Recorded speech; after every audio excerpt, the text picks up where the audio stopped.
म्हणोनी मद्याजी जे जाहले ते माझिया सायुज्या आले, जिही उपचार मिशे दिधले आपण पे मज.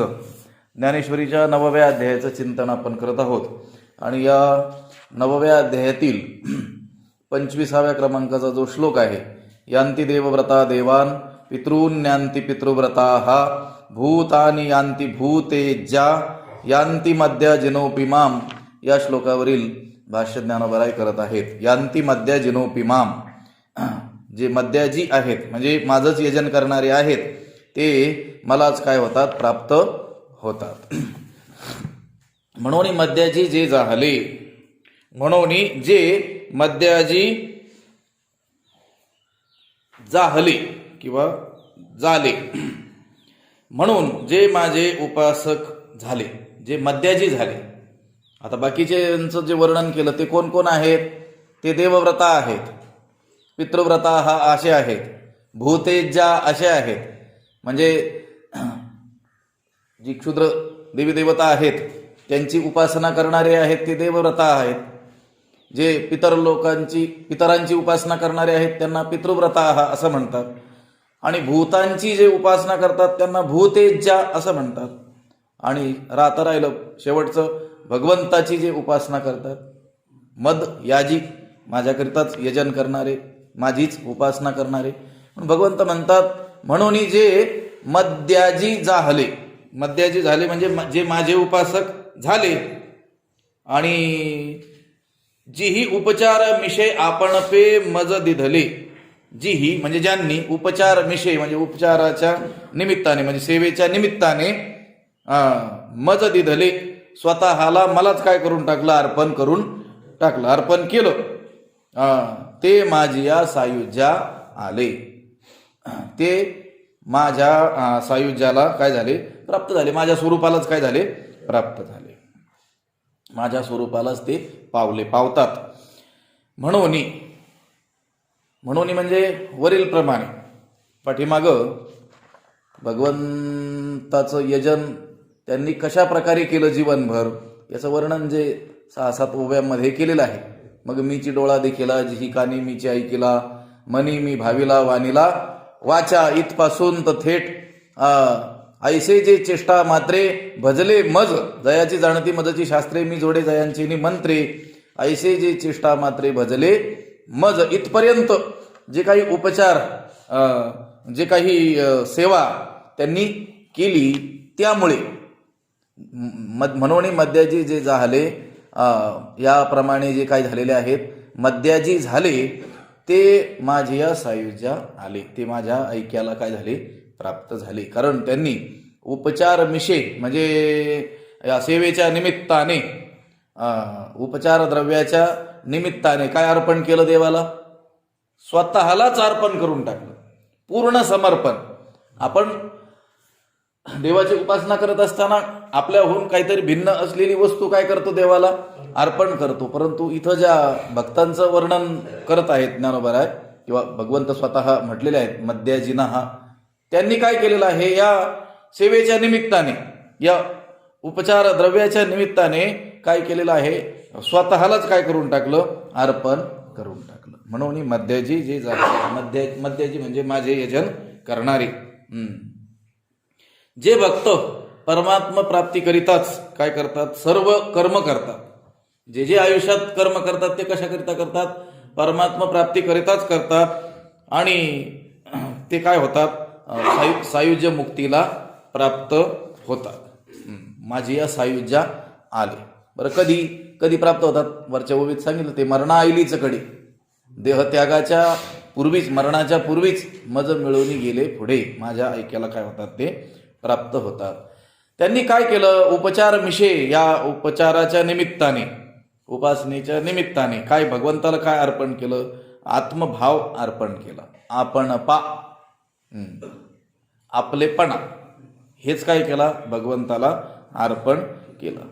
बाकी सर्व जे बाह्य उपचार जे आहेत ना, हे काय आहेत, केवळ निमित्त आहेत. खरं अर्पण काय करायचं असतं, आपलं आत्मभावच काय करायचं असतो, समर्पित करायचं असतो.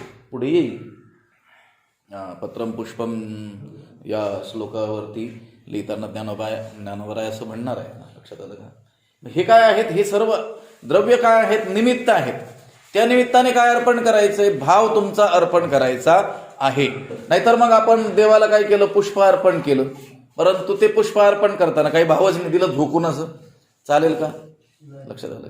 हे काय आहेत? हे बाह्य उपचार केवळ काय आहेत? निमित्त आहेत. महत्वाची गोष्ट आहे आपला भाव समर्पण त्या देवाच्या ठिकाणी करायचा आहे. या भक्तांनी जे मद्याजी म्हणून ज्यांचं वर्णन केलेलं आहे आणि जे भगवंताच्या ऐक्याला प्राप्त झालेले आहेत असं भगवंत म्हणतो आहे, त्यांनी काय केलं? त्यांनी या उपचाराच्या निमित्ताने काय केलं? स्वतःलाच काय करून टाकलं? अर्पण करून टाकलेलं आहे. लक्षात आलं का? आत्मार्पण, पूर्णपणे आत्मनिवेदन. लक्षात आलं का? पूर्णपणे समर्पण आपल्या स्वतःलाच देवाच्या चरणी काय केलेलं आहे? अर्पण करून टाकलेला आहे. तो का म्हणे? जीव भाव देवापायी ठेवोनी. जीव भाव हा सर्व काय केलेला आहे? देवाच्या ठिकाणी ठेवलेला आहे. पुन्हा जीवित्वाने ते उरलेले नाहीत. आपलं सर्वस्वच त्यांनी काय केलेलं आहे? भगवंताला या उपचाराच्या निमित्ताने काय केलं? अर्पण केलेलं आहे. या ठिकाणी ह्या श्लोकातील जे यांती मद्याजिनोपिमाम हा भाग होता, त्याचं जे भाष्य आहे ते काय केलेलं आहे इथं समाप्त ज्ञानोबराय करत आहे. पुढच्या ज्या ओव्या आहेत, अनेक ओव्या आहेत, या ओव्या काय केल्या त्यांनी? पुढील श्लोकाच्या काय केलेल्या आहेत? अवतरणिका म्हणून आणलेल्या आहेत. आता पुढे जो श्लोक येईल त्याच्यासाठी अवतरण ज्ञानोबरायांनी या ठिकाणी मांडलेलं आहे. पै अर्जुना माझ्या ठाई आपण पे विण सौरसू नाही, मी उपचारे कवणाही ना कळेगा. पै अर्जुना माझ्या ठाई. गा अर्जुना म्हणजे अरे अर्जुना, माझ्या ठाई माझ्या ठिकाणी, आपण पे विण आपलेपणा वाचून आत्मार्पण केल्याखेरीज, सौरसू नाही स्वारस्य नाही. अरे अर्जुना, माझ्या ठिकाणी आपल्या स्वतःला आपलेपणा वाचून अर्पण केल्याखेरीज काही नाही, स्वारस्य नाही. त्याचं कारण काय आहे? मी कवणाही उपचारे नाकळे.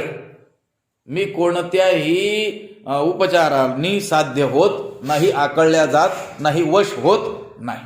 मी कोणत्याही उपायांनी, कोणत्याही या वेगवेगळ्या बाह्य उपचारांनी वश होऊ शकत नाही. मला वश करायचं असेल, माझ्या स्वरूपाशी एकरूपता प्राप्त करून घ्यायची असेल तर काय करावं लागेल? आत्मार्पणच करावं लागेल. त्याशिवाय आपण पे विण सौरसू नाही, आपलेपणा आत्मार्पण त्या देवाला अर्पण केल्याशिवाय काय नाही आहे? मला कोणत्याही उपचारात स्वारस्य नाही, गोडी नाही. लक्षात आलं का? भगवंताला हे निरनिराळे बाह्य उपचार कितीही केले तरी भगवंत स्वतः म्हणतात आपण पे विण सौरसू नाही, मला त्या आपलेपणा त्याने दिल्याशिवाय दुसऱ्या कोणत्याही गोष्टीमध्ये काय नाही आहे? गोडी नाही आहे, त्याची आवड नाही आहे. लक्षात आलं का? मग आपण भगवंताला निरनिराळ्या उपचारांनी काय केलं? पूजलं. पण आत्मभावच जर देवाला समर्पण केला नाही तर भगवंत म्हणतो मला त्याच्यात काहीच गोडी नाही आहे. अहो, भगवंताचं सोडून द्या, आपण सामान्य माणसं आहोत. आपण एखाद्या ठिकाणी अतिथी म्हणून गेलो आणि त्यांनी आपला मोठमोठ्या द्रव्यांनी काय केला? उपचार केला, स्वागत केलं. लक्षात आलं का? परंतु त्यांच्या मनामध्ये जर आपल्याविषयी प्रेमच नसेल तर आपल्याला देखील तो बाह्य उपचार आवडत, सामान्य माणसाला आवडत नाही. लक्षात आलं का? ज्याने दरिद्र जीवन जगत असताना काही गोष्टी ज्या आहेत भौतिक त्या पाहिलेल्या देखील नसू द्या आणि त्या गोष्टींनी जरी याचं स्वागत केलं पण प्रेम नसेल तर त्या सामान्य माणसाला देखील ते बाह्य उपचार आवडत नाहीत. तर मग देवाला कसे आवडतील? प्रेमाशिवाय. लक्षात आलं का? सामान्य माणसं देखील त्याच ठिकाणी जाणं पसंत करतात किंवा त्याच ठिकाणी जाणं त्यांना आवडतं जिथं गेल्यानंतर अंतःकरणपूर्वक त्यांचं काय होतं? स्वागत होतं. म्हणजे ज्या लोकांमध्ये आपल्याविषयी प्रेम असेल, गोडी असेल, आवड असेल, जिव्हाळा असेल, त्याच ठिकाणी जाणं सामान्य माणसाला देखील आवडतं. मग बाह्य उपचार त्या ठिकाणी काही का असेना. लोक सांगतात की नाही, गरिबाच्या घरची चटणी भाकरी सुद्धा काय लागते, गोड लागते. कारण तो अत्यंत त्या अतिथी देवो भव, त्याला देव आल्यासारखाच काय होतो, आनंद होतो. आणि तो त्याच्याकडे असलेल्या सामग्रीनं त्याचं काय करतो, स्वागत करतो. तर मग तो जो मनुष्य आहे, तो आलेला, तो कितीही प्रचंड श्रीमंत असला आणि रोज राजासारखं त्याचं जीवन असलं आणि एखाद्या गरीबाकडे तो गेलेला असला आणि त्या गरीब माणसाने त्याचं अत्यंत प्रेमपूर्वक स्वागत केलं, तरी देखील त्याला त्याच्यामध्ये काय वाटतो, आनंद वाटतो. त्या बाह्य उपचाराकडे तो लक्ष देत नाही. लक्षात आलं का? कोट्यावधी रुपयाचं फर्निचर ज्याच्या घरात आहे, तो देखील त्या चटईवर, फाटक्या चटईवर बसतो त्या गरीबाच्या झोपडीमध्ये. तो काय पाहतो, फक्त प्रेम पाहतो. मग जर सामान्य माणसं सुद्धा बाह्य उपचाराला स्थान देत नसतील, केवळ प्रेमच पाहत असतील, तर देव भावाचा भुकेल. लक्षात, अंतरीची घेतो गोडी, पाहे जोडी भावाची, देव सोयरा देव सोयरा देव सोयरा दिनांचा. तो अंतरीची गोडी घेतो, बाह्य नाही. तुम्ही त्याला नैवेद्य म्हणून जगातील अत्यंत श्रेष्ठ श्रेष्ठ पदार्थ अर्पण केले काय, किंवा तुमच्याकडं असलेले जे सामान्य पदार्थ आहेत ते अर्पण केले काय, त्याकडे त्याचं लक्ष नाही. त्या उपचार द्रव्य जे अर्पण करायचं आहे ते केवळ निमित्त आहे. आतला भाव त्या पदार्थांच्या निमित्तानं काय करायचं आहे, अर्पण करायचं आहे. भगवंत म्हणतात, पै अर्जुना माझ्या ठाई आपण पेविण सौरसू नाही. अरे अर्जुना, माझ्या ठिकाणी भक्तांनी केलेल्या आत्मार्पणाशिवाय दुसऱ्या कोणत्याही उपचारामध्ये मला स्वारस्य नाही. मी कवणाही उपचारे नाकळे, मी कोणत्याही उपचारांनी काय होत नाही, वश होत नाही. मग भगवंताला जर वश करायचं असेल तर एकच उपाय आहे. काय करायचा, आपला आत्मभाव त्याला काय करायचा, समर्पण करायचा. लक्षात आलं का? बाह्य उपचार तुमच्या परिस्थितीनुसार, योग्यतेनुसार, शक्ती सामर्थ्यानुसार जे असतील ते. लक्षात आलं का? देवाला हेच हवं आणि हे नको असं काही नाही आहे. लक्षात, स्वतः त्यांचे उद्गार आहेत. पै अर्जुना माझ्या ठाई आपण पेविण सौरसू नाही, मी उपचारे कवणाही नाकळे गा. आपलेपणा वाचून आत्मार्पण केल्याखेरीज भगवंताला सर्व उपचार, कोणतीही बाह्य उपचार आवडत नाही. जर केवळ बाह्य उपचारांनीच देव जर अंकित झाला असता, आपला असा झाला असता, प्राप्त झाला असता, तर कोणाला प्राप्त झाला असता, जगात सर्व श्रीमंत लोकांनाच प्राप्त झाला असता. लक्षात आलं? देव प्राप्त झालेले जे जे लोक आहेत ते कोण दिसले असते तुम्हाला, फक्त श्रीमंत लोकांनाच. आणि त्या श्रीमंतांचाच दास झालेला आपल्याला दिसून आला असता. पण तसं आहे का काही? कारण श्रीमंत लोक मोठमोठे मौल्यवान भोग देवाला काय करत असतात, चढवत असतात. लक्षात आलं का? परंतु देव जर त्याच्याविषयी आवड असणारा असता तर त्यांचाच काय होऊन बसला असता, दास झाला असता. मग काय अर्पण करणं देवाला आवडतं? आपण आपलेपणा. लक्षात आलं का? स्वतःलाच काय करून घ्यायचंय, देवाच्या चरणी वाहून घ्यायचं आहे. पै अर्जुना माझी ठाई आपण पेविण सौरसू नाही, मी उपचारे कवणाही नाकळे गा. एथ जाणीव करी तोची नेणे, आथिले पण मिरवी तेची उणे, आम्ही जाहलो ऐसे जो म्हणे तो काहीची नव्हे. ज्ञानोबरायांनी लिहिलंय, एथ जाणीव करी तोची नेणे. एथ जाणीव करी, येथे म्हणजे या परमात्म स्वरूपाविषयी, जाणीव करी म्हणजे जो शहाणपणा मिरवतो. लक्षात आलं का? मी परमात्म्याला जाणलं आहे असा जो अभिमान बाळगतो, आथिले पण मिरवी, आपली काय करतो, संपन्नता काय करतो, दाखवतो. लक्षात आलं का? शास्त्रज्ञानाची संपन्नता असेल तीच काय करतो, मिरवतो. तेची उणे, हे मी परमात्म्याला जाणलं आहे असा अभिमान बाळगलं. कारण असा अभिमान बाळगतो त्याने मला मुळीच जाणलेलं नाही. बरं, आथिलेपणे मिरवी, शास्त्रज्ञानाची अन्य गोष्टींची संपन्नता तो मिरवतो. तीच गोष्ट काय आहे, त्याच्या ज्ञानात काय आहे, उणीव आहे. मिरवायला लागला का समजायच्याकडं काहीतरी उणीव आहे, म्हणूनच मिरवण्याची काय येते वेळ. जो आहे तो मिरविल कशाला?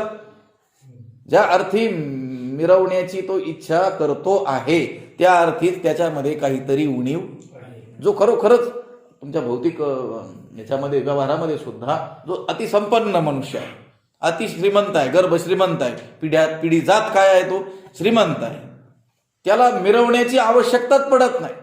तुम्ही बघा जे नवश्रीमंत आहेत, अचानक श्रीमंत झालेले, काही त्यांच्या प्रारब्ध बळाने म्हणा, त्यांच्या पुरुषार्थाने म्हणा, त्यांच्याकडे जर संपन्नता आली असेल तर ते काय करतात, लगेच मिरवायला काय करतात, सुरू करतात. याचाच अर्थ काय, काहीतरी उणा आहे. लक्षात आलं का? त्यांना ज्या अर्थी त्यांना ते मिरवावं वाटतं, याचाच अर्थ आहे की त्यांना आपल्या संपन्नतेचा भरोसाच नाही आहे, की दाखवावा वाटतोय. लक्षात आलं का? ज्ञानोबा काय म्हणतात, येत जाणीव करी तोची नेणे.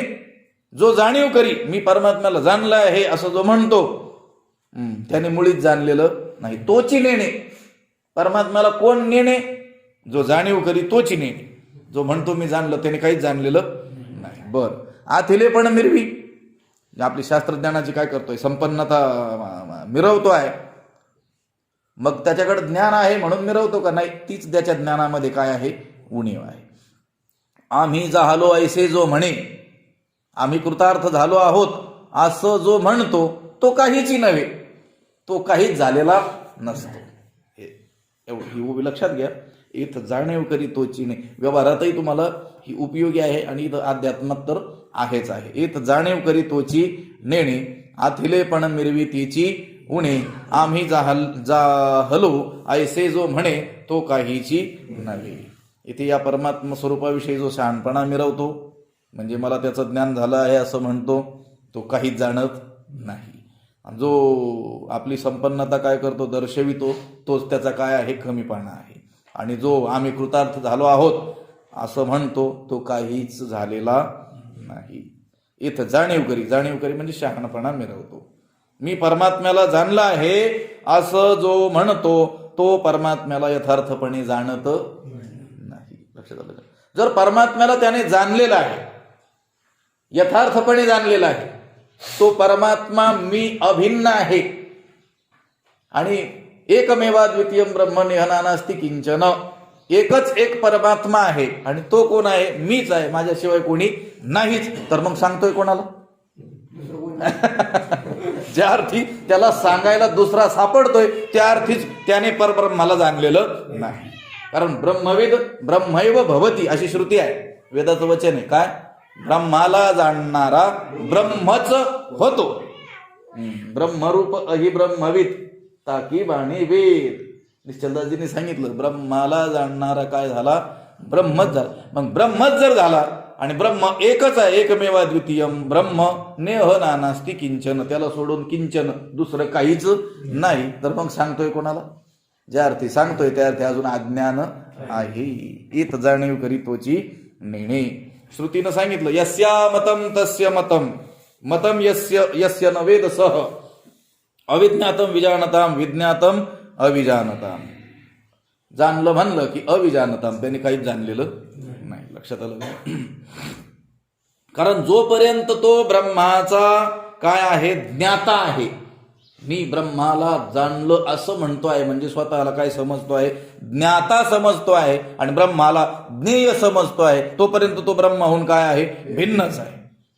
मी ब्रह्म आहे हे ज्ञानात्मक स्फुरण, मी देह आहे या अज्ञानाच्या स्फुरणाच्या काय आहे, सापेक्ष आहे.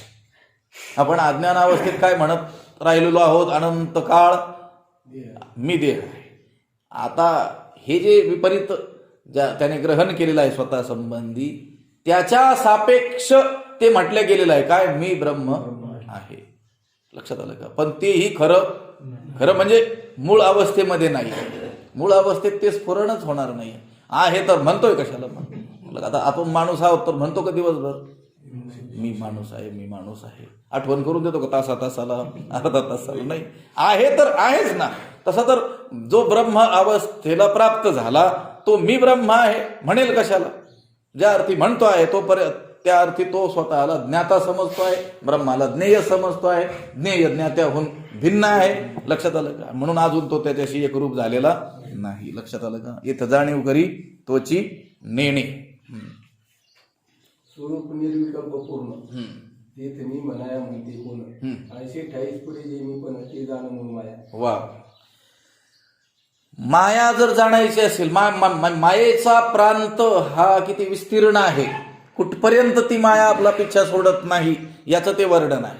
मी देह म्हणतोय तोपर्यंत तर माया आहेच आहे, परंतु मी ब्रह्म आहे हे जोपर्यंत म्हणत राहील तोपर्यंत ही मायेचाच काय आहे, प्रांत आहे. अजून त्याने ती हद्द ओलांडलेली नाही. हद्द ओलांडली की तिथं काहीच बोलणे नाही. लक्षात आलं? बोलणंच नाही आहे. लक्षात आलं? कारण त्या स्वरूपासं बोलेल कुणाला, कोणाशी बोलेल आणि कोण बोलेल? लक्षात आलं का? म्हणून एखादा कोणी म्हणत असेल किंवा आपल्यालाच वाटत असेल मी आता परब्रह्माला जाणलं, तर ज्ञानोबरायांनी सांगून ठेवलं तोची नेणे समजायचं, तो काहीच जाणत नाही. येत जाणीव करी तोची नेणे. मी परमात्म्याला जाणला आहे असा जो अभिमान बाळगतो त्याने मला मुळीच जाणलेलं नाही असं भगवंत स्वतः काय करत आहेत, सांगत आहेत. त्या जनकाच्या सभेमध्ये त्यांनी सांगितलं होतं की 1000 गायी ज्याने ब्रह्म जाणलेला आहे त्याने घेऊन जाव्यात. बरं, त्या गायी काय अशा मारक्या वगैरे नव्हत्या, लक्षात आलं? आणि त्या गाया ह्याच्यासह भूषणांसह आभूषणांसह त्यांच्या त्या शिंगामध्ये त्या सोन्याच्या, त्याला काय शब्द, ते शेंब्या घातलेल्या सोन्याच्या, लक्षात आलं का? असा अलंकार घातलेला. किती गायी? 1000. आणि त्या विद्वानांच्या सभेमध्ये त्यांनी घोषणा केली. काय घोषणा केली? ज्याने ब्रह्माला जाणलेलं आहे त्याने या गाया घेऊन जाव्यात. लक्षात आलं का? आता तिथं कोण उठलं? तिथं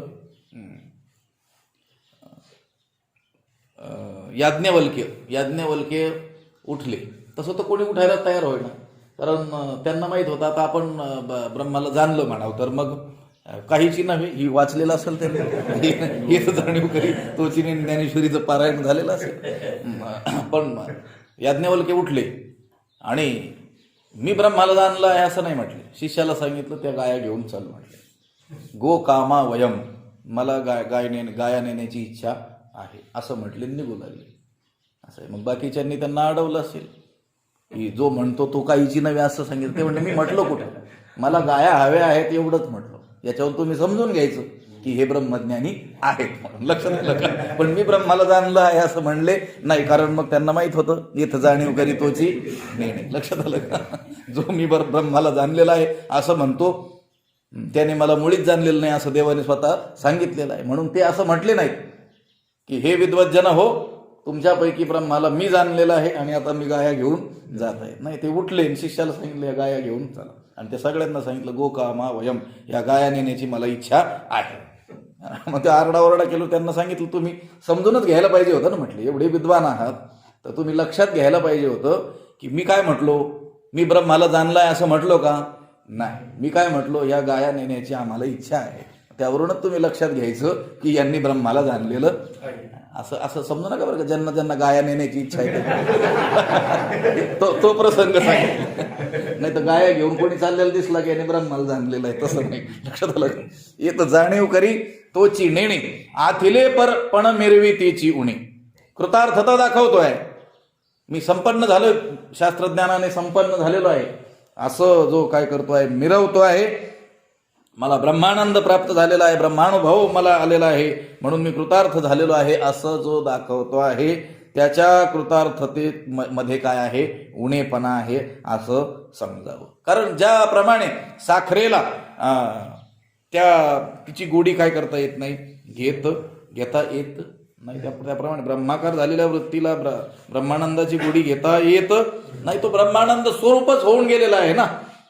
दाखवतोय काय, दाखवतो तो, त्याचा अर्थ काय आहे, अजून काय आहे, उणीव आहे, काहीतरी कमी आहे. आथिले पण मिरवी तेची उणे, आम्ही झालो ऐसे जो म्हणे तो काहीची नव्हे.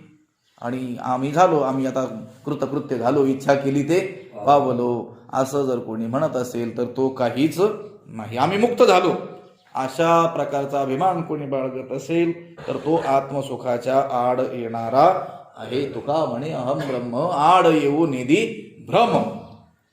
अहम ब्रह्म हे म्हणणं सुद्धा काय आहे, स्वरूप स्थितीमध्ये जाण्यामध्ये काय आहे, अडथळा आहे.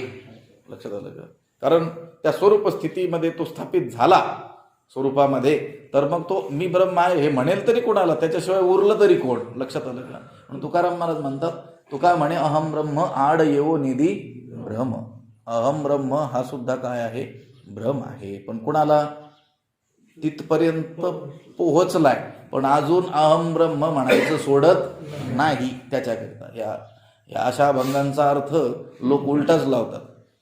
लोकांना सांगितलं चला वेदांत शिकायला, नाही नाही तुकाराम महाराजांनी सांगून ठेवलेलं आहे. तुका म्हणे अहम ब्रह्म आड येऊन येते भ्रम, ते भ्रमज्ञान आहे रे बाबा म्हटलं. लक्षात आलं? आमचं बरं आपलं भजन करतो तसं नाही. तर हे भजन करत करत करत ज्ञान मिळवत मिळवत चित्तशुद्धी स्थैर्य करत श्रवण मनन निधिध्यासन करत करत तो गेला. आता त्याला मी देह आहे ही जाणीव राहिलेलीच नाही, पण मी ब्रह्म आहे असं तो जो म्हणतो आहे. लक्षात आलं का? ती गोष्ट त्याला ब्रह्म होण्यामध्ये काय ठरते आहे? अडथळा, शेवटचं गेट. लक्षात आलं का? शेवटचं गेट. अजून तो गेटच्या फक्त काय आहे? अलीकड आहे. आणि पलीकडे गेल्याशिवाय तो त्या प्रांतात गेला असं म्हणता येणार नाही. जसं आता भारत पाकिस्तान किंवा आता आपल्या 2 गावांची काय असते? सीव. लक्षात आलं का? एक पाय आपलं अलीकड असलो, एक 5 फूट जरी अलीकड असलो तरी आपण त्या गावात गेलो असं म्हणता येत नाही. 2 पावलं ओलांडून गेलो की आता त्या गावात. लक्षात आलं का? आता शिवेच्या अलीकडच आहे म्हणतो मी त्या गावात गेलो असं म्हणता येईल का? आता हिंगण गावातच आहे अजून, तिथं गेलाय शिवेला आणि काय म्हणतोय मी आता देवटाकडीमध्ये पोहोचलो आहे असं म्हणता येईल का त्याला? नाही. कारण तो काय आहे? 2 पावलं अलीकड आहे. 2 पावलं गेला की तो त्या प्रांतामध्ये गेला असं म्हणता येतं. तसं अहम ब्रह्म ही वृत्ती जोपर्यंत आहे तोपर्यंत तो अजून मायेच्याच प्रांतामध्ये खेळतो आहे. लक्षात आलं का? तो तो तो तो काय ठरतोय? भ्रम ठरतो आहे. म्हणून आम्ही झालो ऐसे जो म्हणे तो काहीची नव्हे, आम्ही कृतार्थ झालो असे जो म्हणतो तो काहीच नाही. मी देह आहे अशा प्रकारचा जो अशुद्ध अभिमान आहे तो टाकण्याकरिता. लक्षात आलं का? मी ब्रह्म आहे हा वेगळा अभिमान काय करावा लागला? शुद्ध अभिमान धारण करावा लागला. पण तोही काय करावा लागणार आहे? टाकून द्यावा लागणार आहे. तेवी जाऊन या अज्ञान उरला जो ज्ञानाभिमान तोही त्यागलिया जाण चित समाधान स्वानंदी. तो ज्ञानाभिमान का बाळगावा लागला? अज्ञान जावाया. अज्ञान जाण्याकरिता मी देह आहे हे अज्ञान जाण्याकरिता मी ब्रह्म आहे हा ज्ञानाभिमान काय करावा लागला? बाळगावा लागला. पण तोही त्यागी लिया जाण, त्याचाही त्याग केल्यानंतरच चित समाधान स्वानंदी. स्वानंद स्वतःचा जो आनंद आहे, जे चित समाधान आहे ते त्याला काय होणार आहे? प्राप्त होणार आहे. पण त्यापूर्वीच आम्ही झालो ऐसे जो म्हणे तो काहीची नव्हे, तोपर्यंत तो काहीच नाही आहे. जेथवरी अहंपर तेथवरी बद्धकथा जाण शुद्धाशुद्ध अभिमान निशेष संज्ञान सांडिती. जेथवरी अहमपण, जोपर्यंत अहमपणा आहे, मी देह आहे हाही अहंता, ही अहंता, आणि मी ब्रह्म आहे ही अहंता, जोपर्यंत अहमपणा आहे तेथवरी बद्धकथा जाण, तोपर्यंत तो काय आहे? बद्धच आहे. शुद्धाशुद्धाभिमान, अभिमान शुद्ध असो किंवा अशुद्ध असो. अशुद्धाभिमान कोणता? मी देह आहे. शुद्धाभिमान कोणता? मी ब्रह्म आहे. निशेष सज्ञान सांडिती. सज्ञान ज्ञानी पुरुष या शुद्ध आणि अशुद्ध दोन्ही अभिमानाला काय करतात? निशेष सांडिती, पूर्णपणे काय करतात? त्याचा त्याग करतात. थोडासा ठेव म्हटली नाही काम येईल, नाही त्याचं काय करतात? पूर्णच त्याला सांडून टाकतात. म्हणून इथं काय म्हटलेलं आहे त्यांनी, ज्ञानोबराय म्हणतात बघा, त्या स्थितीमध्ये गेल्यानंतर कशी अवस्था होते? बोले ना बोलू देईना. लक्षात आलं का? तिथं फक्त आनंद घ्यायचा आहे, उपभोगायचा आहे, स्वरूप होऊन राहायचं आहे. तिथं आता बोलणंच नाही आहे. लक्षात आलं का? बोलायचंय कोणाला? कारण तो एकटाच आता राहिलेला आहे. आपण दुसरा कोणी असेल तर आपण काय करू? त्याच्याशी वार्तालाप करू. आणि एकटाच चाललाय बोलला तर मग काय होईल? दुसरे दवाखान्यात घेऊन जातील. लक्षात आलं का? बोलणं हे आपल्याहून भिन्न असलेल्या दुसऱ्या कोणाशी तरी होत असतं. मग आता हा जर म्हणतोय आम्ही कृतार्थ झालो म्हणजे याचाच अर्थ कोणाला तरी सांगतोय, त्याला अज्ञानी समजतोय, स्वतःला ज्ञानी समजतोय, त्याला माझ्याहून भिन्न समजतोय. मग अजून याच्यातला भेदच गेलेला नाही तर मग हा जा हालो असं कसं काय म्हणतोय? आणि जर म्हणत असेल तर आम्ही जा हालो ऐसे जो म्हणे तो काहीच नव्हे. लक्षात आलं का? तो काहीच नाही. मग आपले 4 अभंगन 10 ओव्या पाठ केलेलं कुठं चालायचं? लक्षात आलं का? येत जाणीव करी तोची नेणे, आथिले पण मिरवी तेची उणे, आम्ही झालो ऐसे जो म्हणे तो काहीची नव्हे. जी ज्ञानी माणसं असतात, महापुरुष, त्यांच्या सामान्य व्यवहारावरूनही अनेक गोष्टी आपल्याला शिकता येत असतात. आळंदीमध्ये जे दादा महाराज साखरे होते, ब्रह्मीभूत दादा महाराज साखरे, त्यांच्याकडे कोणी आला आणि दादा मला या 12व्या अध्यायातील ही 34व्या क्रमांकाची ओवी काही कळाली नाही असं म्हटलं. मला तुम्ही काय करा तेवढी सांगा. तर मग ते म्हणायचे मग काय अडचण आहे, तुला 33 ओव्या कळालेल्या आहेत याचा अर्थ. लक्षात आलं का? तुला फक्त काय झालं 34वी ओवी कळाली नाही. अरे तुला त्या 33 ओव्या कळाल्या, एकच ओवी कळाली नाही, पण मला अजून ज्ञानेश्वरीतली एकही ओवी कळाली नाही. लक्षात आलं?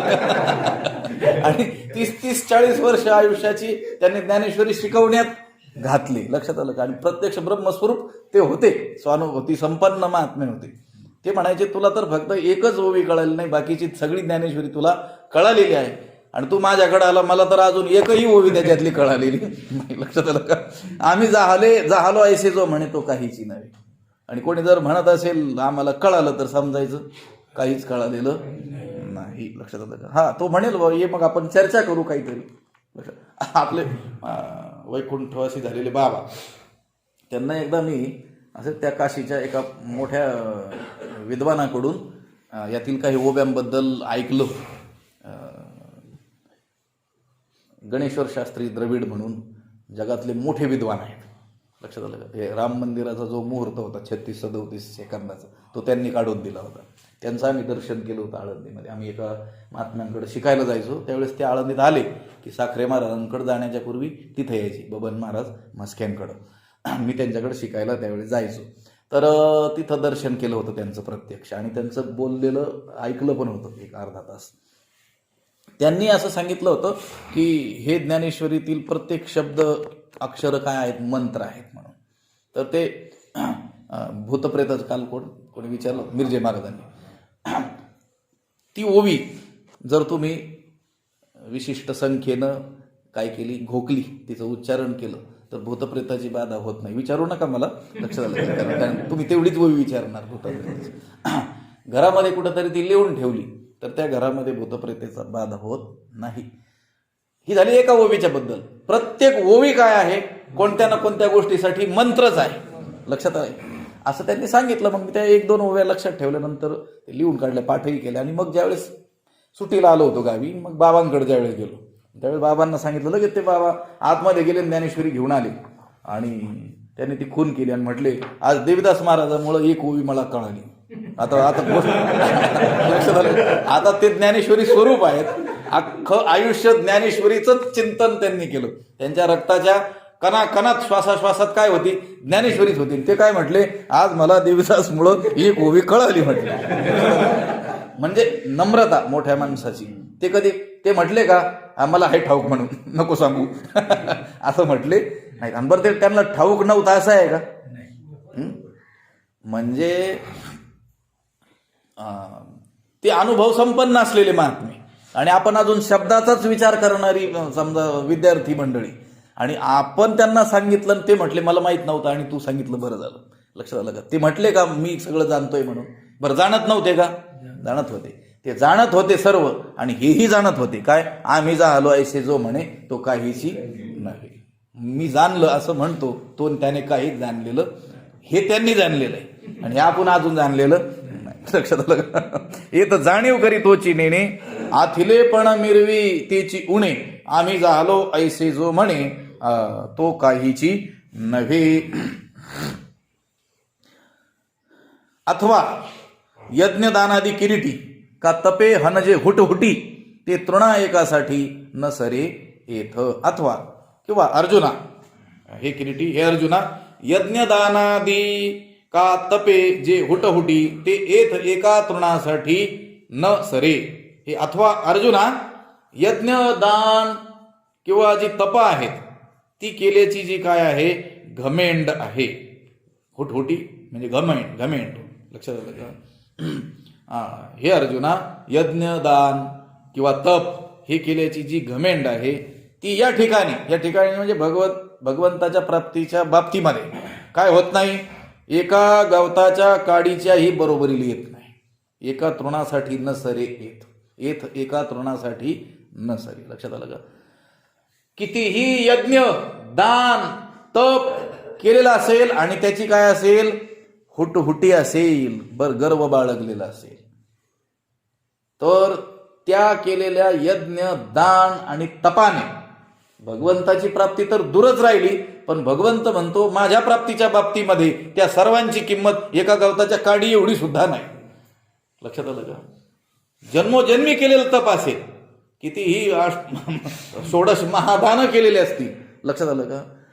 तप केलेलं असेल, दान केलेलं असेल, यज्ञ केलेले असतील, पण काय केलेलं असेल, गर्व बाळगलेला असेल, तर त्यांची ती साधनं जी आहेत ना, ती गवताच्या एका काडी बरोबर देखील मला मान्य होत. इथं तुम्हाला प्रसिद्धी मिळेल, यांनी एवढं दान केलेलं आहे, यज्ञ केलेले आहे, तप केलेलं आहे, पण जर अंतःकरणात काय बाळगलेलं असेल, अहंकार बाळगलेला असेल, घमेंड त्याची असेल, तर भगवत प्राप्तीमध्ये भगवंत हा त्या यज्ञदान तपांना गवताच्या काडी एवढीही किंमत देत नाही. त्याने स्वतः सांगितलेलं आहे. अथवा यज्ञदानादी किरीटी का तपे हनजे होटहोटी ते तृणा एकासाठी न सरे येत. लक्षात आलं का? इथं सांगितलेलं गेले, नाहम वेदैर न तपसा न दानेन न चेजया शक्य एवं विदो दृष्टवानसी माम यथा. नाना साधनांच्या केलिया खटपटा परित्या न पवतीचे वयाच्या दारवंटा. लक्षात आलं का? निळोबराय म्हणतात नाना साधनांच्या खटपटा केल्या, पण ते त्याच्या दरवाजामध्ये देखील आपल्याला नेऊन पोहोचवीत नाहीत. कारण ती साधनं, ती तप काय करत असतात, अभिमान निर्माण करत असतात. खरं तर अभिमान घालवण्यासाठी असलेल्या त्या गोष्टी आहेत, पण त्या गोष्टीनं काय येतो, अभिमान येतो, वाढतो. आणि मग देवाला तर अभिमान चालतच नाही. लक्षात, तीळ मात्र जरी होय अभिमान मेरू तो समान भारदेवा. तीळ मात्र जरी अभिमान बाळगला, लोकांना दिसला नाही तो अभिमान, पण आतमध्ये असला तर तो देवाला काय होतो, मेरू पर्वता एवढा बोजा वाटतो. लक्षात आलं का? मग आपला तर मेरू एवढा अभिमान म्हटल्यानंतर अवघडच होऊन जायचं. लक्षात आलं का? अथवा यज्ञदानादी किरीटी का तपे हनजे हुटहुटी ती तृणा एकासाठी न सरे येथ. यज्ञ यागे स्वर्ग भोग आड येती करिता तपे काम क्रोधे खवळती. नित्यानित्य ज्ञाने अभिमान वाढ करिता तीर्थाटने अहंकाराची प्राप्ती हो. तीर्थाटन केलं की अहंकार आलाच. लक्षात आलं का? ते 4 धाम 1 महिनाभर करून आला की पुढचे 10 वर्ष लोकांना सांगत राहतो. लक्षात आलं का? आणि एकाला 10 वेळेस सांगतो. लक्षात आलं का?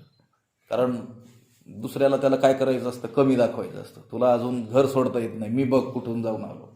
लक्षात आलं का? आता ते तीर्थाटन अहंकाराची निवृत्ती होण्यासाठी करायचं होतं, तर ते काय झालं, अहंकार त्याने वाढला. लक्षात आलं का? आणि अहंकारासह जर ही साधनं असतील तर ती भगवंताच्या ठिकाणी सरती होत नाही. अथवा यज्ञदानादी किरीटी का तपे हनजे हुटहुटी ते तृणा एकासाठी न सरे येथ. तप करुणी तीर्थाटन वाढविला अभिमान. तर तीर्थाटन केलं काय वाढून बसला, म्हणजे नसता गेला तर बरं होतं ना, पूर्वी अभिमान तरी कमीत कमी नव्हता. लक्षात आलं का? ते तृणा एकासाठी न सरे येथ. एक गवताच्या काडी बरोबर देखील मला मान्य होत नाही. मी काय सांगितलं, त्या तप दान यज्ञाच्या बळावरती आपण मोठे धार्मिक आहोत म्हणून जगात टेंभा मिरवता येईल. लोक आपल्याला काय समजतील, मोठे काय आहेत, हे धार्मिक आहेत, मोठे दानी आहेत, मोठे तपस्वी आहेत. पण जर त्याचा काय बाळगला, हुटहुटी काय बाळगला, गर्व बाळगला, घमेंड बाळगली, तर देवासमोर गवताच्या काडी एवढी त्याला किंमत. तुम्ही बघा, आता आपण महापुरुषांना तुम्ही थोडंफार जाणता. लक्षात आलं का? आपण स्वामीजींकडं अनेक वेळेस गेलेलो आहे, अशा काही महात्म्यांकडेही जाण्याचा प्रसंग आलेला आहे. बघा, तुम्ही आपण सामान्य माणसं गेल्यानंतर त्यांना काय होतो? प्रचंड आनंद होतो. लक्षात आलं का? मग आपल्याकडे काय साधन आहेत बरं? काहीच नाही. पण आपल्या हजारो पट ज्यांच्याकडं संपत्ती आहे असे लोक गेले तर आपण गेल्यापेक्षा अधिक आनंद होतो का त्यांना? नाही. उलट आपण गेल्यानंतर काय होतं? अधिक आनंद होतो. कोणी गंध लावलेला दिसला, पांढरा वेश त्याला असला, जुना पायजामा, टोपी किंवा धोतर घातलेलं, आणि शेतकरी असलेला मनुष्य, आणि दर्शनाला गेलो तर स्वामीजींना काय होतं? अधिक आनंद होतो. वा वा वा, हरिपाठ करता, वारी करता, काकडा करता, लक्षात आलं का? पाठ श्रवण करता, ज्ञानेश्वरी पारायण करता, तर त्यांना काय होतं? प्रचंड आनंद होतो. आणि कोणी एखादा 50 लाखाच्या गाडीत जरी बसून आलेला असला आणि कितीही तो संपन्न काहीही असला तरी त्याला पाहून आनंद होतो का? महात्म्यांना फार सामान्य माणसाला पाहिल्यानंतर जो आनंद होतो तो होतो का? नाही. कारण त्याची ती गाडी ती 50 लाखाची असो का 1 कोटीची असो, ती तृणायकासाठी न सरेत. गवताच्या काडी इतकी देखील ते काय करत नाहीत, त्याला किंमत देत नाहीत. कारण त्याला काय असतो? अहंकार असतो, त्याला काय असतो? अभिमान असतो, हुटहुटी, घमेंड असते. लक्षात आलं का? म्हणून महापुरुषांकडं किंवा भगवंतासमोर या आपल्या ज्या काही गोष्टी आहेत भौतिक, त्याला तर किंमतच नाही आहे. ती गोष्ट बाजूलाच. इथं सांगितलं यज्ञदानादी. लक्षात आलं? तुम्ही यज्ञही केलेले असतील, दान इत्यादी केलेलं असेल, तपही केलेलं असेल, पण जर काय असेल हुटहुटी, त्याचा काय असेल? गर्व बाळगलेला असेल की आता या साधनाने मी भगवंताला प्राप्तच करून घेतो, हे करून मी गुरूंना संतुष्टच करून घेतो, आणि त्याची घमेंड बाळगलेली असेल तर ती एका गवताच्या काडी इतकीही तिथे काय होत नाही, मान्य होतं. अथवा यज्ञदानादी किरीटी का तपे हन जे हुटहुटी ते तृणायकासाठी न सरे येत. आता पुढं उदाहरणं दिलेली आहेत, मोठमोठी उदाहरणं दिलेली आहेत. लक्षात आलं का? ज्यांनी मोठी मोठी काय केलेली आहेत, साधनं केलेली आहेत, किंवा जे या बाबतीमध्ये फार काय आहेत, संपन्न आहेत, पण देवाजवळ काय झाले नाहीत? सरते झाले नाहीत. भगवंताची प्राप्ती त्यांना झाली नाही, भगवत स्वरूपाचा लाभ त्यांना झाला नाही.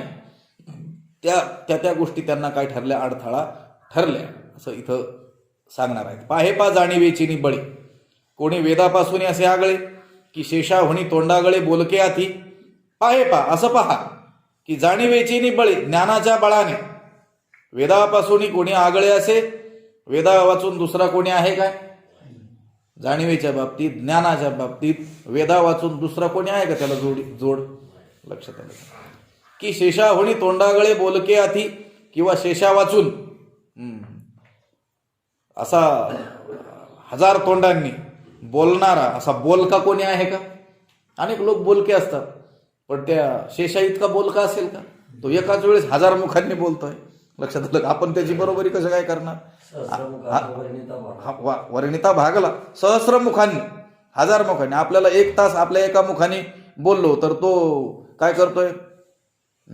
आपली 1 मिनिटाच्या आतच बरोबरी करून टाकतो. तो 1 मिनिट बोलला तर आपल्याला दिवसभर बोलतच राहावं लागेल. त्याच्या इतकं बोलका कोणी आहे का? पाहे जाणीवेची बळी. पहा की हे अर्जुना, ज्ञानाच्या सामर्थ्याच्या बाबतीमध्ये वेदापेक्षा कोणी श्रेष्ठ आहे काय? आगळा त्याच्यात कोणी वेगळं म्हणजे श्रेष्ठ आहे का? नाही. किंवा सहस्रमुख असलेला जो शेष आहे त्याच्यापेक्षा बोलण्यामध्ये अधिक कोणी बोलका आहे का? नाही. आगळा म्हणजे श्रेष्ठ, वरिष्ठ. सामान्यतः माणसं ज्ञानी आपल्याला असलेले आढळून येतं, वाचन करून, पाठांतर करून, श्रवण करून बहुश्रुत असलेली अशी मंडळी आढळून येतात. पण वेद हा तर काय आहे? स्वयंभूत ज्ञानरूप आहे. वेद काय आहे? ज्ञानाचं काय आहे? भांडारच आहे ना. की अहो, त्या महाभारताला जर असं म्हटलं गेलेलं आहे की म्हणून महाभारती जे नाही ते नोहेची लोकी ती.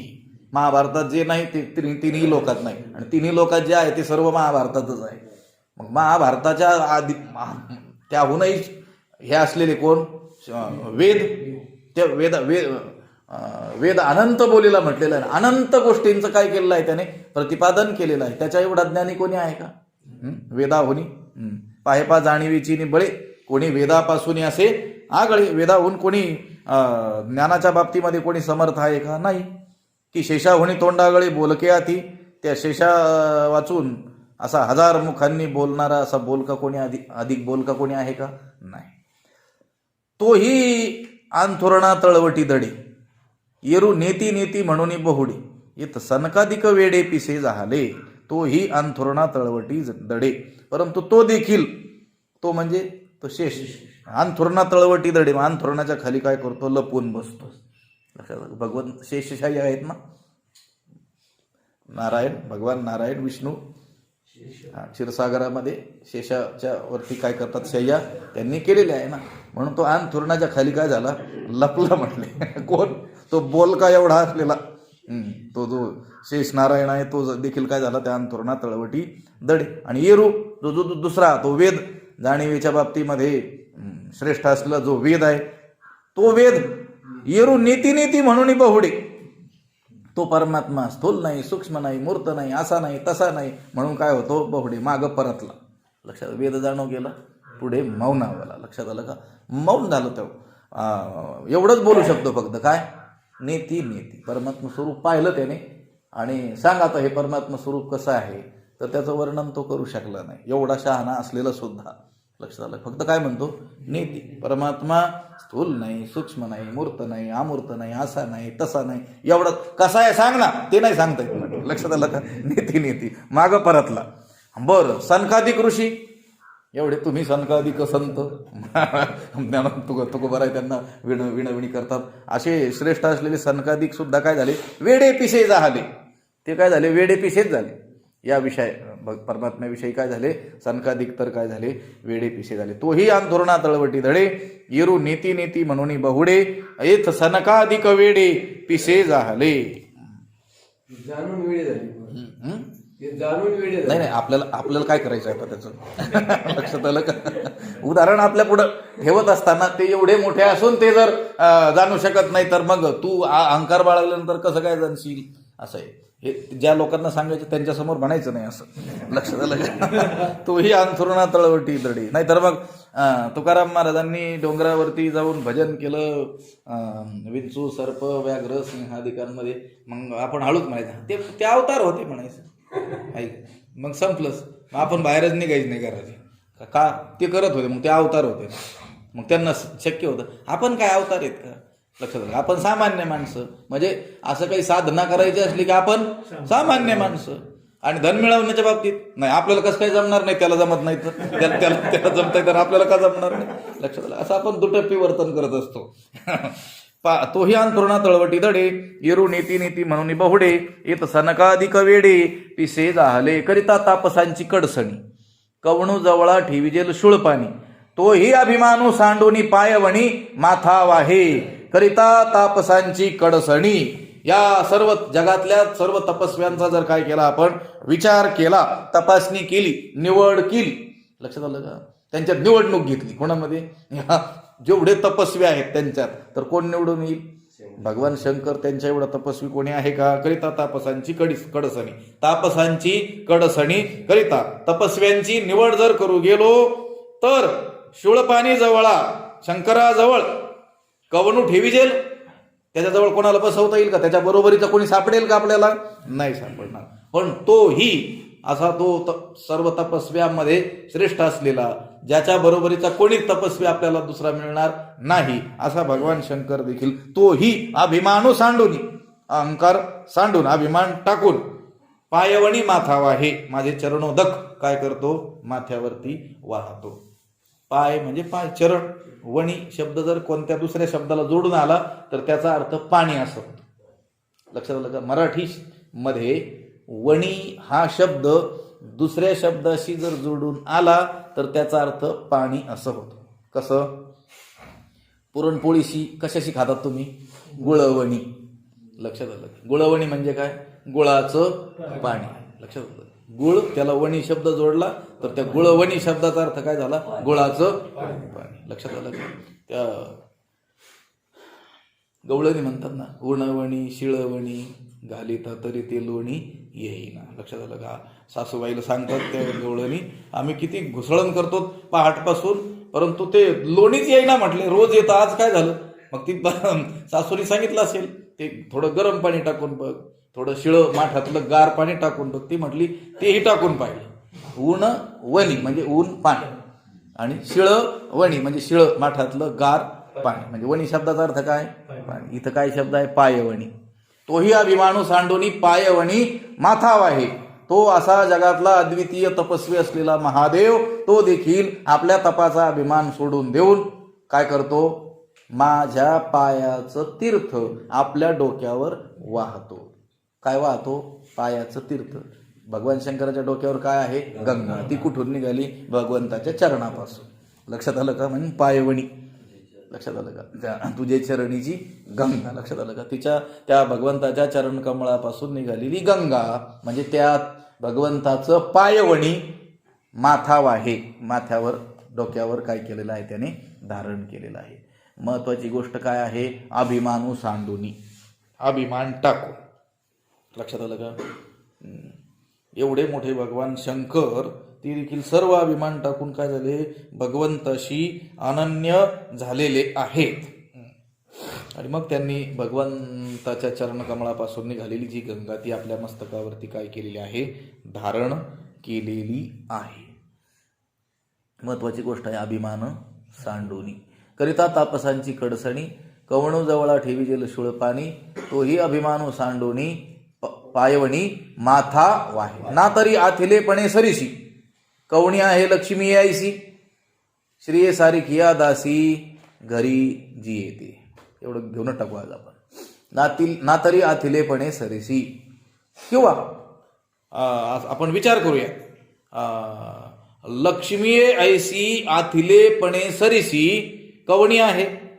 विचार करा. अथवा लक्ष्मीच्या सारखी संपन्नतेची बरोबरी करणारी दुसरी कोणी आहे का? जगात सर्वात श्रीमंत कोण? लक्ष्मी. त्या लक्ष्मीची थोडीफार कृपा कोणावर झाली तरी त्याला लोक काय म्हणतात? श्रीमंत. लक्षात आलं? त्या लक्ष्मीने फक्त आपलं थोडीशी बरं ठीक एवढंच म्हटलं तरी तो काय होऊन जातो? अंबानी अडाणी होऊन जातो, अदानी होऊन जातो. कोण? लक्ष्मीनं फक्त त्याच्याकडे थोडंसं आपली कृपा दृष्टी. ठीक आहे एवढं म्हटलं तरी. मग सगळ्यात संपन्न कोण? लक्ष्मी. ना तरी आथिलेपणे सरीसी कवणी आहे लक्ष्मी ऐसी. या आथिलेपणा संपन्नतेच्या बाबतीमध्ये लावण्य असेल, गुण असेल, कुळ पातिव्रत्य असेल, ऐश्वर्य असेल, तेज असेल इत्यादी गुणांच्या संपन्नतेने बरोबरी करणारी लक्ष्मीसारखी दुसरी स्त्री आहे का जगात? नाही आहे. श्रियेसारखी दासी घरी जी येते. तिला घरी काम करणाऱ्या ज्या दासी आहेत त्या श्रियेसारखी त्या कशा आहेत? तिच्यासारख्याच आहेत. लक्षात आलं का? त्या लक्ष्मीच्या घरी सेवा करणाऱ्या ज्या दासी आहेत त्या सुद्धा कशा आहेत? संपन्नताच आहे. श्रियेसारखी दासी घरी जी येते. तिच्या घरातल्या दासी सुद्धा कशा आहेत? अत्यंत काय आहेत? संपन्न आहे. लोक सांगतात नाही एखाद्या मोठ्या श्रीमंताचं वर्णन केलं तर लोक सांगतात दुसऱ्याला, अरे बाबा आपल्यापेक्षा श्रीमंत त्याचे तर कोण आहेत? नोकर आहेत. त्याच्या घरचे नोकर सुद्धा आपल्यापेक्षा 10 पट श्रीमंत आहेत. तसं लक्ष्मीच्या घरी काम करणाऱ्या ज्या दासी आहेत त्या सुद्धा काय आहेत? श्रियेसारख्या संपन्नतेसारख्या काय आहेत? दासी आहे. आणि त्या दासींचं वर्णन पुढं केलं. मागं मला वाटतं कुठं तरी चिंतन आपण याचं केलं होतं एवढ्या ओव्यांचं दुसरा विषय पाहत असताना. ती या खेळता करीती घरकुली तया नामे अमरपुरे जरी ठेविली तरी न होती काय बाहुली इंद्रादिक तयांची. आणि त्या दासींनी लक्ष्मीच्या घरी काम करणाऱ्या दासींनी जर खेळता खेळता सहज काय केल्या? घरकुली केला. घरकुल केलं. ही मुलं वाळूमध्ये मातीमध्ये खेळत असताना घरकुलं करत असतात आणि त्यांना नाव ठेवलं अमरपूर. लक्षात आलं का? अमरावती राजधानी भुवन अमरावती. इंद्राची राजधानी तिचं नाव काय? अमरावती. या मुलींनी म्हणजे त्या दासींनी खेळता खेळता घरकुलं तयार केले आणि त्याला नाव काय ठेवलं? इंद्रभुवन अमरावती असं नाव ठेवलं. आणि बाहुल्या केल्या आणि त्या खेळू लागल्या.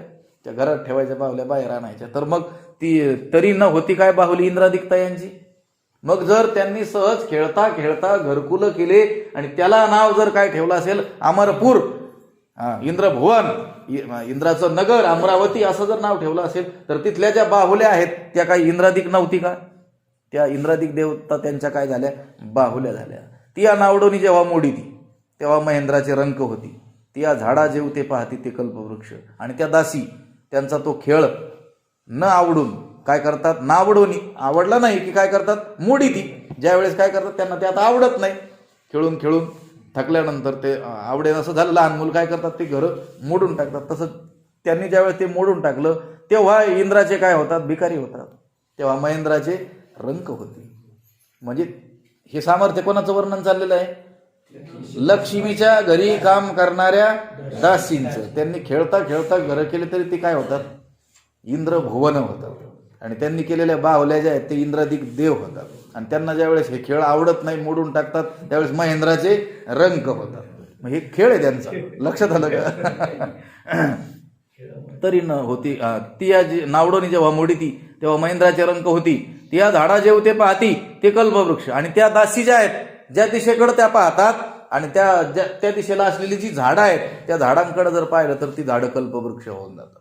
मग ती बेश्रमाचे असो की येडे बाबळीचे असो ते काय होऊन जातात? कल्पवृक्ष. असं सामर्थ्य आहे त्यांच्या दृष्टीमध्ये, नजरेमध्ये. कोणाच्या? लक्ष्मीच्या घरी काम करणाऱ्या दासी. लक्षात आलं का? आयसे जियेचिया जवळिका, सामर्थ्य घरीची या पायिका, ते लक्ष्मी मुख्य नायिका नमनेची येत.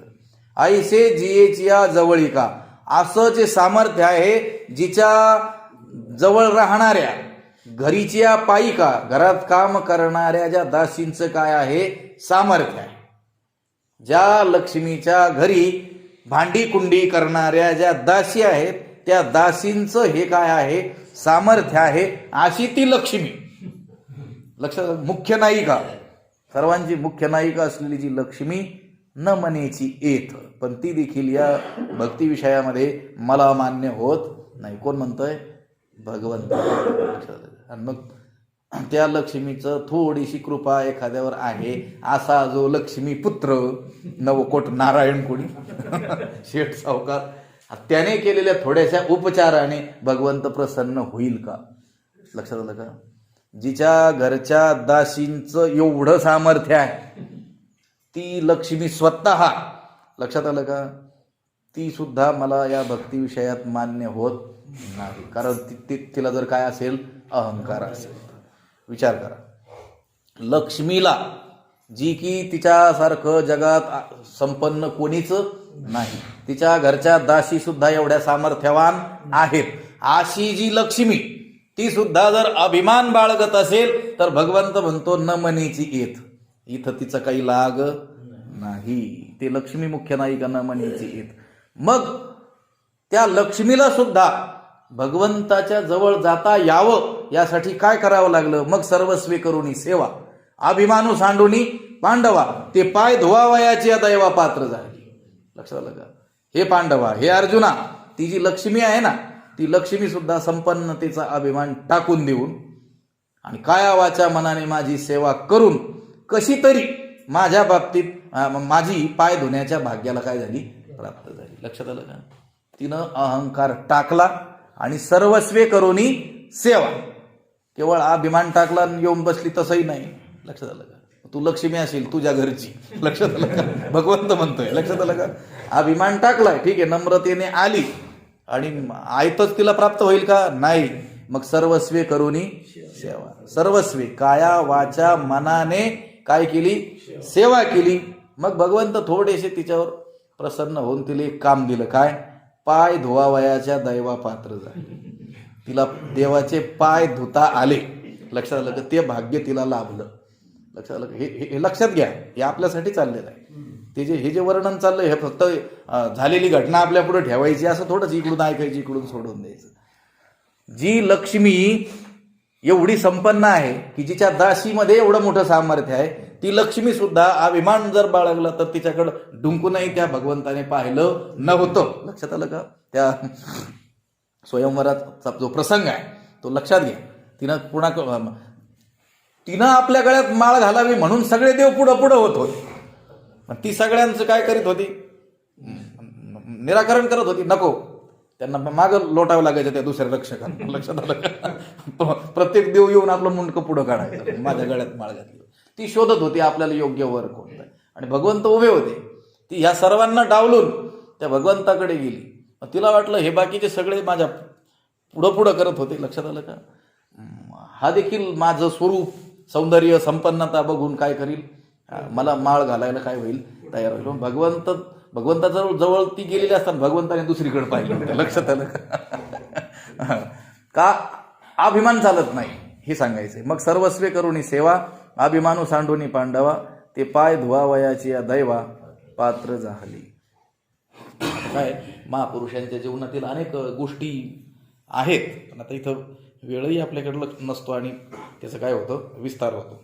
पाठ झाल्यानंतर एक गोष्ट सांगतो, एका महात्म्याच्या बाबतीत घडलेली. एका श्रीमंताला थोडासा अभिमान होता, तर त्याचा कसा अभिमान हे केला होता. लक्षात आलं का? आणि हे पाय धुवावयाच्या दैवा पात्र झाली. मग सर्वस्वे करुणी सेवा, अभिमानू सांडूनी पांडवा, ते पाय धुवावयाच्या दैवा पात्र झाली. मग हे अर्जुना, ती लक्ष्मी संपन्नतेचा अभिमान टाकून काया वाचा मनाने माझी सेवा करून कशी तरी माझे पाय धुण्याच्या भाग्याला काय झाली, पात्र झाली. थांबायचं का? पुंडलिक वरदा हरी विठ्ठल श्री ज्ञानदेव.